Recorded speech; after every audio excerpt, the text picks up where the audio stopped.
So many of you guys, and by many I mean like 4 of you guys who watch my videos, probably did something like this.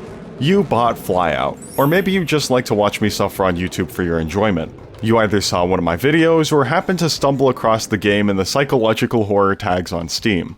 Either way, you loaded up the game excited to try things out, and your first plane probably looked something like this. And that's okay, that's actually a picture of one of my first planes. It's hard to believe that was me a while ago. However, you might try to continue from here, and no matter what you build, it always looks like a pile of junk. Ignoring the fact that there's almost no objectives and missions in Flyout at the moment, you decide to play the game for the last time, unloading it and instead loading up War Thunder. You then die to an AIM-120 because no one taught you how pulse Doppler radars work and you've never heard the word notch in your entire life. Scenes like this are happening all over the internet right now. Except they're not, because I'm basically the only one who plays this game. Curse the lack of features of a hyper early access game, I suppose. Flyout, along with any true freeform 3D modeling, is a bit of a two-edged blade. Yes, Flyout and similar games offer almost Blender levels of build fidelity and freedom, but it means if you want to make an airplane that looks like it's worth anything at all, you're gonna need to spend some time making it.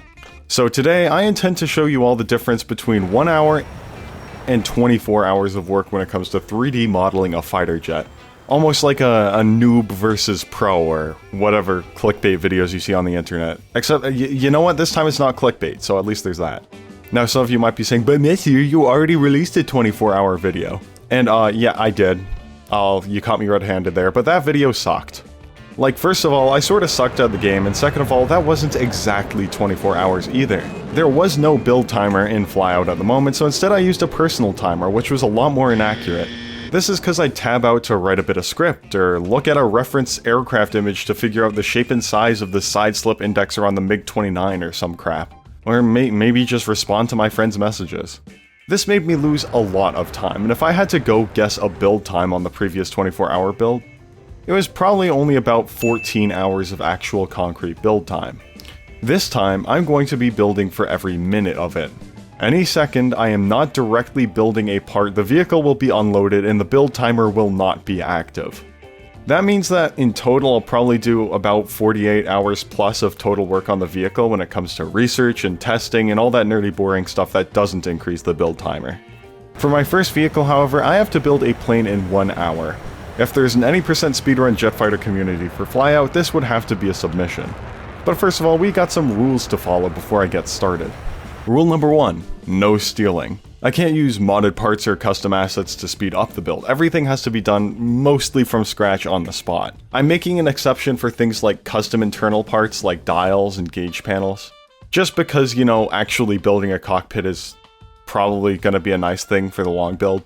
Well, I'm backpedaling hard here, but my point is just don't try to build half your plane on another build to keep the build timer down low. You have to put care into the actual original build. Second rule, I don't have a second rule, that's the only one. Just try and build it, I guess. Don't abandon YouTube before finishing the video.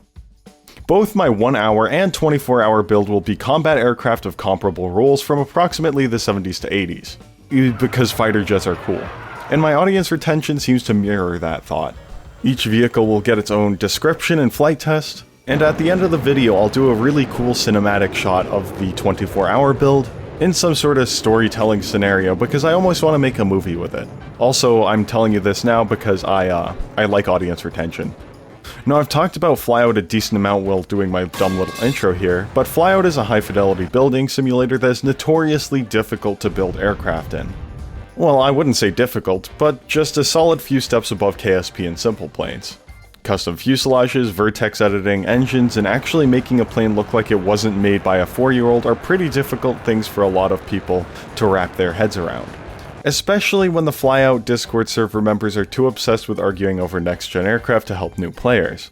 1 hour is actually a pretty short time to make a functional aircraft, especially with full fidelity 3D modeling. Usually I add a solid 2 or 3 hours to my build timer in flight testing alone. This means I would have almost no functional time to build the aircraft, and if I don't get a perfect score on my first few flight tests, I won't have any more time to make this thing fly like a real plane that doesn't kill its pilots.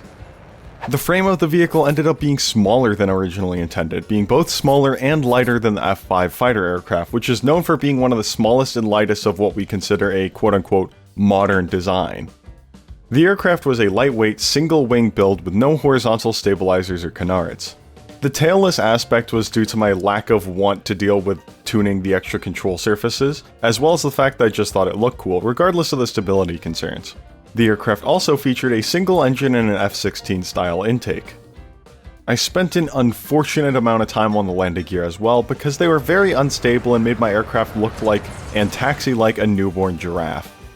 My 1 hour timer was running low, and I only had time for about 3 flight tests to perfect the weight, balance, and fly-by-wire. The fly-by-wire was pretty basic, and that was again due to the lack of time. So here it is, the 1 hour build. Sorry, 1 hour and 4 minutes build according to the build timer. I'm sure the gods of clickbait are going to crucify me for that one. Enough talk though, let's see how it flies. Alright, here we are at the Messier Design Bureau, giving this aircraft a proper test flight. The craft has no cockpit, no instruments, and no air indexing equipment. So both the fly-by-wire and pilot have to eyeball the airspeed based on ground reference, I guess. After actually making it off the runway, we found out that just like every low-effort plane made in Flyout, this aircraft comedically overperforms. 27 degrees per second sustained turn rate, it can pull over 40 G and flies at a max speed of Mach 2.6.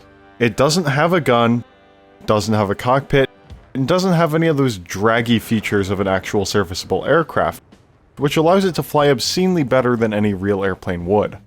On top of this, I didn't have time to set up the structural limitations of the aircraft. In Flyout, if you don't manually set up structural limits, your plane is just straight up not going to have them. That's why this thing can literally pull 60 G without instantly exploding. However, I learned that making something overpowered in Flyout isn't exactly hard. Just turn those combustor temps to the right and turn that weight all the way down. What's more challenging and more fun in the game is trying to make something perform exactly like it should. So that's where the 24-hour build comes in. I'll be a gigantic nerd about this one. Many things like the rivets, mechanical components, and just about every aerodynamic surface will be modeled to the best of my ability. On top of this, it's not just a 24-hour build. 24 hours is the minimum amount of time I can spend on this build. Now, for those of you who are casually wondering the difference between the 24 and 1 hour build, just skip to the end of the video. I am about to nerd out about every component of this vehicle. Tell you guys what, I'll provide a timestamp in the description and comments, or one of the two, for the complete portion. For those of you patient enough to listen to my insufferable aviation yapping, however, we started the 24-hour build how I started every build, with the engine. We named it Test Vehicle for the first 30 hours of the build, which really rolls off the tongue, I know. The engine was a traditional twin-spool low-bypass turbofan engine with an afterburner. I also modeled a few components on the engine, such as auxiliary drives. This includes a working APU along with its pneumatic starter, as well as oil pumps, fuel pumps, and a fuel oil heat exchanger. Just the fuel pump alone on a jet fighter engine sends so much fuel through so quickly that it requires upwards of 100 horsepower from the main engine just to run it. For example, the Bloodhound land speed record vehicle used a supercharged V8 from Jaguar just to run the oxidizer pump for one of the engines. Fuel pumps for turbine engines are ridiculously powerful, and rightfully so. The flow rate of this engine had to exceed 8 kilograms per second. This fuel pump needed to be able to pump a half a ton of fuel into the engine every minute. That is insane. Such a powerful fuel sending rate is required for our combustion chamber, which reaches combustion temperatures of up to 1700 Kelvin at the combustors and 2400 Kelvin at the reheater. Now, some of the more observant of us might be saying, Messier, 1700 Kelvin? That's above the melting point of most superalloys used in turbine engines. Plus, the afterburner runs at nearly 2400 Kelvin, which is way above that melting point. Surely the engines would melt at these temperatures. And while my name isn't Shirley, there are special reasons the turbine doesn't melt. First of all, materials. Material science is one of the biggest questions of turbine development. The high strength and melting point components allow for higher combustion temperatures, which increases not only the thrust but also the efficiency of engines in certain cases. Exhaust velocity, turbine power, thrust, and specific fuel consumption all are improved. Titanium, despite its high melting point, isn't usually used for the turbine due to its lower overall strength than the superalloys mentioned before. The turbine section of an engine isn't only under all the heat, but as the turbine's sole purpose is to generate torque and turn the compressors, it is under the most strain of any part of the engine. Very high levels of force and heat is not a good combination for keeping the engine running. So using these superalloys for their strength makes sense, but how does an engine combustion chamber burn so hot? Well, one of the answers is vane and blade cooling. From deriving a little bit of cool air from the compressors of the engine, we can send this air through the engine core into the turbine blade, where a miniature internal cooling duct keeps the metal at a cooler temperature. These cooling ducts allow both the vanes and blades to operate in an environment above their melting point. Isn't that just wild? For the combustors and afterburners, bypass air can be moved over these components, the colder temperatures of the outside air allowing the metal to stay at lower temps. Lastly, a fuel oil heat exchanger was also modeled on the vehicle. In a method known as active cooling, turbine fuel can act as some sort of crude radiator, the hot fuel being sent directly to the combustion chamber, while the new fuel is used to cool down the engine. While this wouldn't work on a piston engine due to things like pre-ignition, it's just fine to use in a turbine where combustion is achieved immediately. This is usually done through a heat exchanger, which in my case cools the oil inside the core of the turbine engine, which can be used to cool just about every other component. The turbine had a pretty large 100mm inlet diameter, larger than the comparable Pratt & Whitney F100, which had an inlet diameter of about 88mm. Our engine generates 135 kilonewtons of static thrust at sea level with comparable compression, bypass, and other statistics. This was perfect for our single-engine aircraft, which I intended to have a gross weight slightly lower than that of the MiG-29, which produced approximately 162 kilonewtons of static thrust at sea level. Geez, this is a mouthful, huh? The aircraft started in the same configuration as our 1-hour build, a tailless, high lifting area, single-wing aircraft. However, this evolved significantly over time. So I'll start with the only components that did remain the same, the tail boom and lurks. As lift is generated, a vortex is generated on the wingtip as well. This vortex is known as induced drag and is simply a byproduct of lift. Induced drag increases with higher AOA as the vortex grows and becomes more potent. In high sweep angle wings, we found that this wingtip vortex doesn't just travel down the vortex but also the wing's leading edge. This vortex generates a ton of extra drag, but on those high sweep angle wings we found it generates more than just drag when it travels down the leading edge. Since the vortex generates on the top side of the wing with angle of attack, it generates a low pressure zone over the top of the wing. This low pressure zone acts as its own form of lift, which we will refer to as vortex lift. Very creative name, I know. There are many ways to take advantage of vortex lift, and as mentioned before, vortex lift increases significantly with angle of attack, allowing the aircraft to have better stall performance. As I did just say like 4 seconds ago, one of the ways to take advantage of it is using high sweep angle wings. Wings like the F-14s, MiG-23s, Concorde, Mirage 2000, F-106, and literally any delta wing or high sweep angle plane takes advantage of the leading edge vortex lift. Another way that's more common with aircraft trying to generate efficient lift at all angles of attack is a leading edge root extension, or lurks. This works by generating the vortex at the root of the wing with a very high sweep angle extension. After a certain distance, the lurks ends, turning into a normal wing. The vortex, however, keeps traveling down the root of the wing, dispersing among the high wing area root and tail boom. This method is used on planes like the F-16, F-18, MiG-29, Sukhoi 27, all those conventional, I guess you could say, jet fighters. The last method is active canards, which can take the induced drag vortex from the front canard and route it over the main wing, generating a significant lifting area down the main wing. This works extremely well at high angles of attack, although as far as I know it cannot be fully modeled in Flyout like the other two. This is because in Flyout, two wings are physically incapable of affecting each other's aerodynamics. Regardless, this lift style is present on aircraft such as the Gripen, Eurofighter Typhoon, and even a small vortex generator towards the front of the Mirage 2000. By pure technicality, this aircraft uses all three. By the end of the evolution pipeline, the aircraft goes from a single wing to a three-wing, also known as a tail plus canard configuration, similar to the Sukhoi 33 and 37. This includes a lurks and an additional vortex generator for the main wing, a close coupled active canard. It also has a Delta-style tail fin. Even though that last one is merely for better elevator performance and provides little to no turning advantage, it still features all methods of the vortex lift generation, which is kinda funny. Either way, by my first iteration, the aircraft had over 50 square meters of wing area, which was absurdly high for the size of the vehicle. The initial plan was to keep a very similar wing profile to the original aircraft. This included other airframe elements, such as the intake.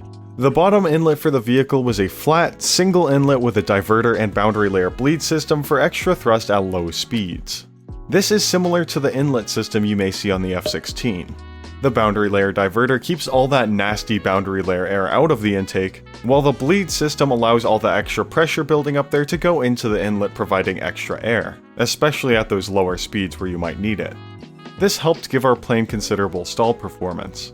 On top of this, I added washout wingtips, leading edge slats, and then later on auto-deploying flaps, which all increased its performance whilst approaching a stall. Our aircraft also featured two canted vertical stabilizers. Both the position of these vertical stabilizers and the fuselage's overall shape were designed to encourage area ruling and increase critical Mach number. At the sound barrier, an aircraft's drag coefficient massively increases, and this looks to mitigate that effect. But how does this happen? First of all, the drag equation. This equation is used to determine drag at all speeds, and for a basic description, air density, aircraft speed, total cross-sectional area, and a number determined by computations or flight testing, the drag coefficient, are required for calculating this number. For our basic understanding, the drag coefficient is essentially how streamlined an object is. This number can change, however, especially on a plane with wings or vortex generators. For example, the angle of attack or increase in lift-induced drag may increase the overall drag coefficient. The drag coefficient of an aircraft also spikes at the sound barrier, which is super important for supersonic travel. Why does this happen? To understand this, we must understand what the sound barrier is. At subsonic speeds, the waves in front of an aircraft compress. Have you ever driven down a highway and seen brake lights or a lane closure? This is what the air is doing at subsonic speeds. The sound wave, which travels at approximately 340 meters per second in standard conditions, aka a temperate environment, is almost like a warning telegraph, allowing those air particles to safely quote-unquote slow down in the relative sense and move out of the way. It's like you're on that metaphorical highway and finally get to the obstruction, a work zone blocking a lane. Those brake lights ahead and maybe signs on the side of the road allowed you to slow down and move out of the way in time for the work zone. Known as the Doppler effect, you'll notice that the compressed waves will become higher frequency from the front, and as the object passes you, the decompressed waves from behind will appear as a lower frequency. You can observe this effect pretty easily if you listen to a plane flying by or a train horn while it passes. The Doppler effect is present in all waves, including sound, and it benefits aircraft, weather, astronomy, and other scientific endeavors, but more on that later. As the vehicle approaches the sound barrier, these waves can no longer telegraph to the air ahead to slow down. The cars on the highway are moving too fast to hit the brakes in time, and instead hit the work zone and cause a pileup, which the aircraft needs to force its way through. The only thing I've learned from this is that people on the highway act a lot like air particles. This phenomena causes an excess of drag, along with many other problems. Furthermore, a reduced pressure zone is formed behind the aircraft as the flow compresses from the front. This is as if you've passed that work zone and now the cars are spreading out into that lane and attempting to speed up again. The increased drag caused by the sound waves is referred to as wave drag. Very creative, I know. Something known as area ruling was initially discovered by German aerospace researchers but actually put to the test and ultimately rediscovered in America by Whitcomb. The wave drag coefficient of a supersonic body is entirely dependent on cross-sectional area. And not just cross-sectional area as a flat printout of the front of a plane. Each quote-unquote slice of the plane, from the very tip of the nose all the way to the tail, needs to have each cross-sectional area considered. This is known as area ruling. The shape of the object doesn't matter whatsoever. All that matters is those little slices of cross-sectional area as you travel down the body. For this, we don't even need to think of the wings as wings, we can just think of them as little bumps of equal area on the side of the vehicle. The idea is to make the cross-sectional area evenly and smoothly transition from a point of high area to a point of low area. If we wanted to make this bullet shape have a smooth area, we'd just remove the bumps on the side. We can't remove the wings on an aircraft, so instead we reduce the area of the vehicle's body to make up for it. Here's the fun part, it does not matter where this area is reduced as long as it's on the same cross-sectional quote-unquote cut of the airplane. You can see this on aircraft such as the F-5, F-105, and Buccaneer very quickly, where the cross-sectional area very clearly has a reduction over the wings and increases behind them to make up for it. The engine position on a Boeing 737 is slightly ahead of the wings, allowing for a more gradual increase in cross-sectional area. Area ruling is one of the easiest ways to visualize wave drag, allowing anyone to quickly determine how an aircraft will perform at transonic speeds, even in 2D space. But it goes further than that. As you've seen so far, you take slices out of the aircraft to determine the area of each cross-section. But if you're optimizing your vehicle for high supersonic speed, these slices aren't actually vertical. In fact, the slices are never vertical, they're meant to be taken at an angle equal to the Mach angle. At a transonic speed, or even at Mach 1 flat, this angle is essentially vertical, so we don't need to worry about it. However, as you pass the sound barrier and go faster and faster, this angle continues to increase.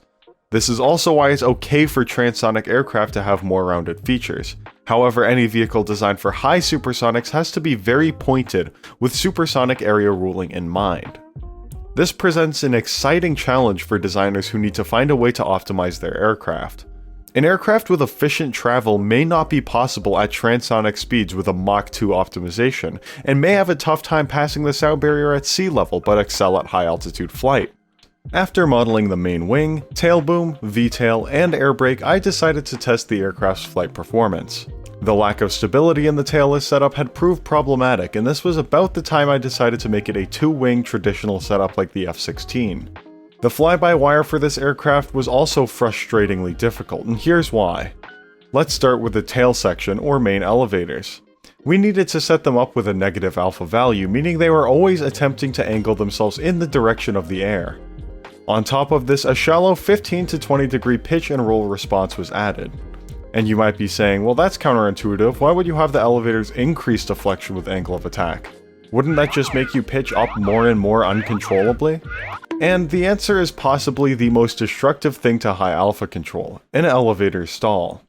If you are, let's say, sitting at 45 degrees of AOA, that's pretty high, right? If you try to correct your aircraft with the tail fins, your tail fins might be sitting at an incidence of 45 to 65 degrees with the air. The control surface stalls because there is no way to generate lift at this angle. As a result, the control surface becomes completely ineffective, and due to the aircraft's relaxed static stability nature, it will be unable to recover itself from a stall without relieving this control surface stall. That's where the alpha control comes in. Essentially, the whole point of this is keeping the elevators from stalling. If I want AOA control, I can do that through pitch rate damping and AOA damping in the fly-by-wire itself, which only uses pitch as a control output. As a result, the fly-by-wire physically cannot stall the elevators, keeping the aircraft under perfect control at all angles of attack. As a result, we have an aircraft that can fly up to 90 degrees of AOA under complete control. So after working out for an hour the best traditional fly-by-wire configuration I could, I decided to change it to a three-wing. Well, there goes all that work. Not really though, because this just meant we were adding active canards to the front of the vehicle that adjust themselves for minimal incidence with the air. Although this change doesn't exactly sound like much, it calls for a significant airframe and complete fly-by-wire redesign, which took a lot of time. The evolution of this aircraft from one lifting surface to three is quite funny for me to think about.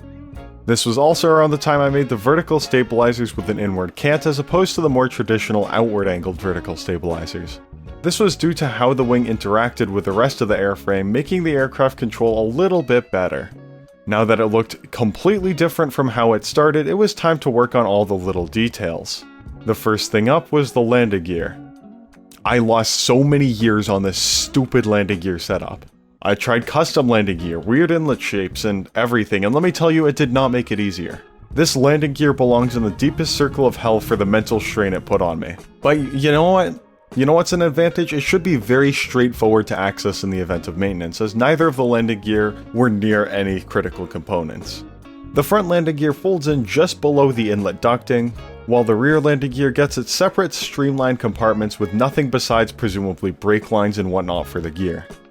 Other accessories included transponders, VHF and UHF antennae, smaller L-band GPS antennae, static wicks on the main wing and tail surfaces, as well as separately bound anti-collision, navigation, formation, landing, and ground illumination lights on the keys H, I, J, K, L, and semicolon. The landing lights also automatically disable when the gear is retracted so that you may always leave it on. Because of this, I bound it to the same key as the interior lights, which is just L.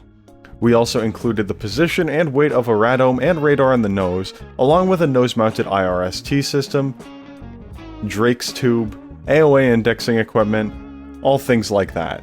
While most mechanical planes feature only a stall horn for the prediction of alpha, an aircraft with a fly-by-wire setup needs AOA information down to the degree at all times. As a result, weather vane-like indexers were installed on the nose, which, due to their weather vane-like nature, always pointed in the direction of the incidents, giving the computer and pilot valuable information about the angle of attack through 2 indexers as well as a redundant side-slip indexer on the nose. At this point, wingtip pylons were also installed in the forwards extended position.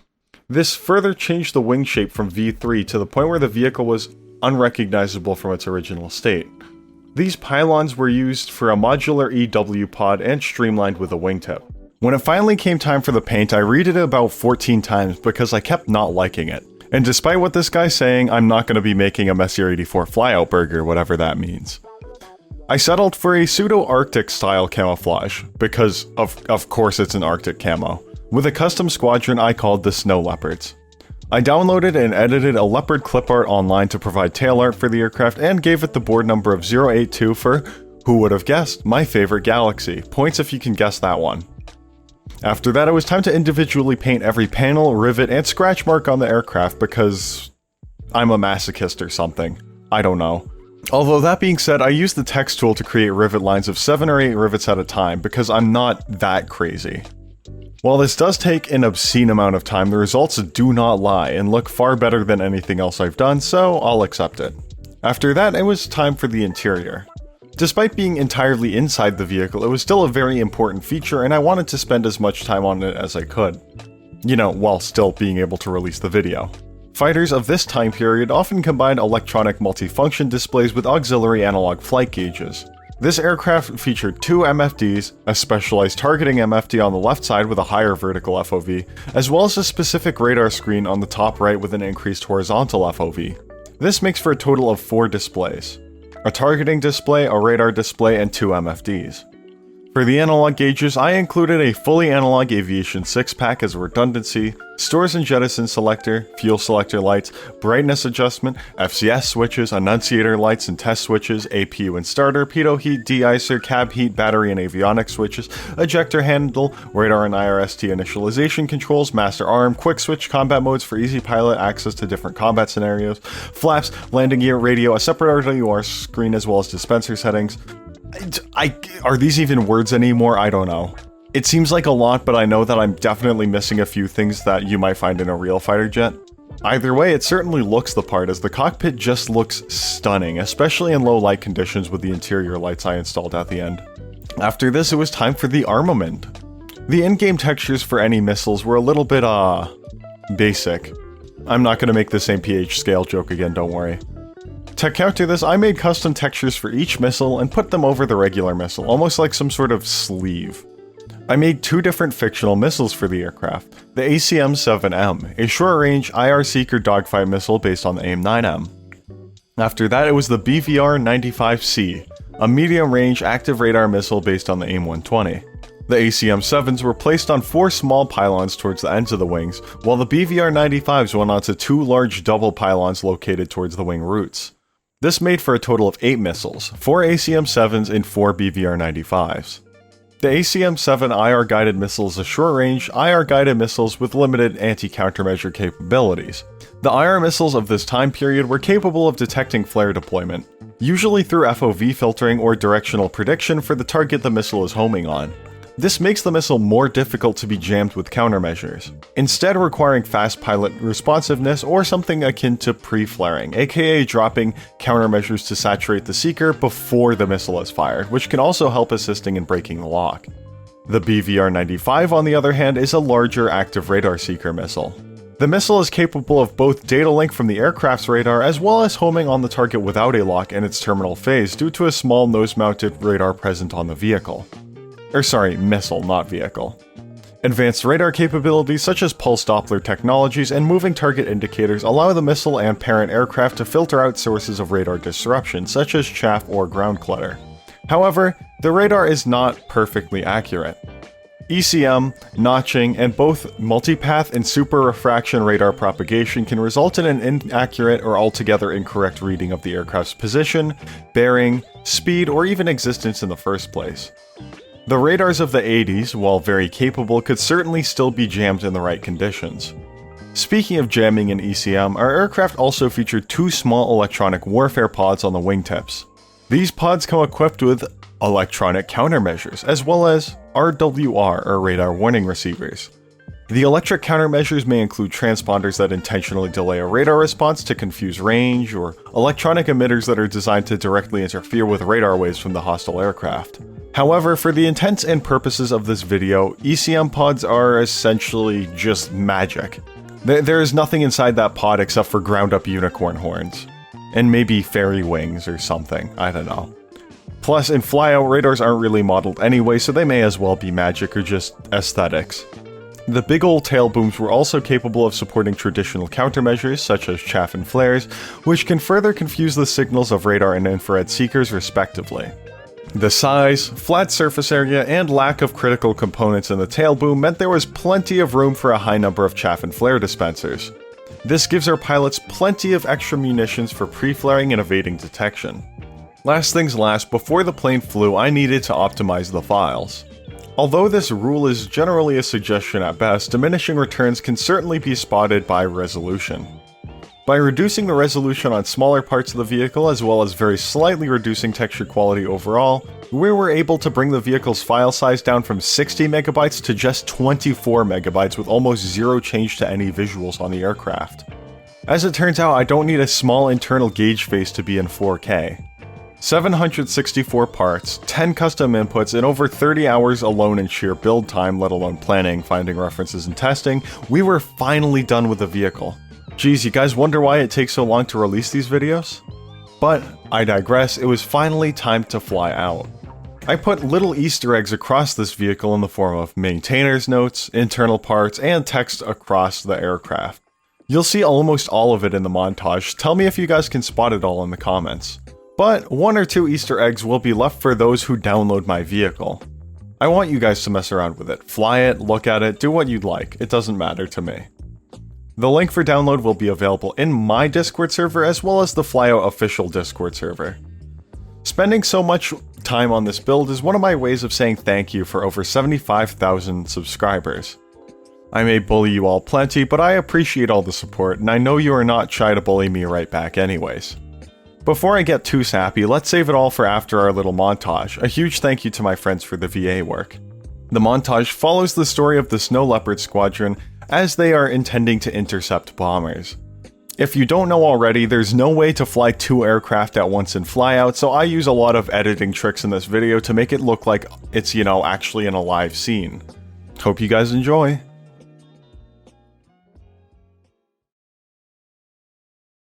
Good morning. My name is Lieutenant Colonel Mitchell. Thank you for getting up so early to attend this briefing. Our battlecruiser, the Essence of Resilience, has been conducting gunnery training 300 nautical miles west of this airbase. 45 minutes ago, we received a transmission from the Essence of Resilience, cautioning the rest of our fleet about reactor troubles on board. Even more alarming, we've just spotted the mobilization of 3 bombers armed with cruise missiles from an SSBG airbase, just moments after this transmission. Based on their current radar position and speed, they intend to intercept our ship directly and will reach a firing distance in 1 hour.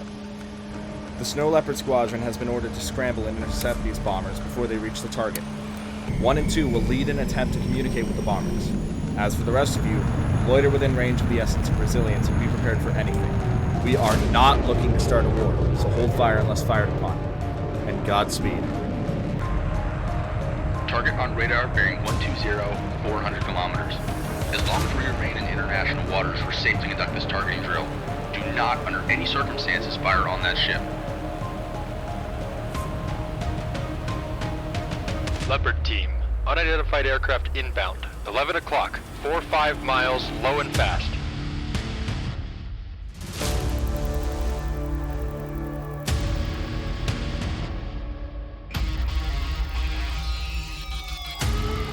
Squadron lead, radar spike off the nose.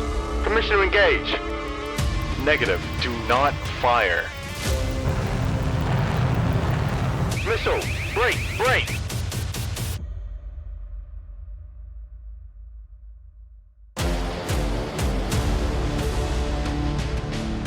You son of a... Leopards, engage the bandit. Leopard team, negative, hold fire, hold fire.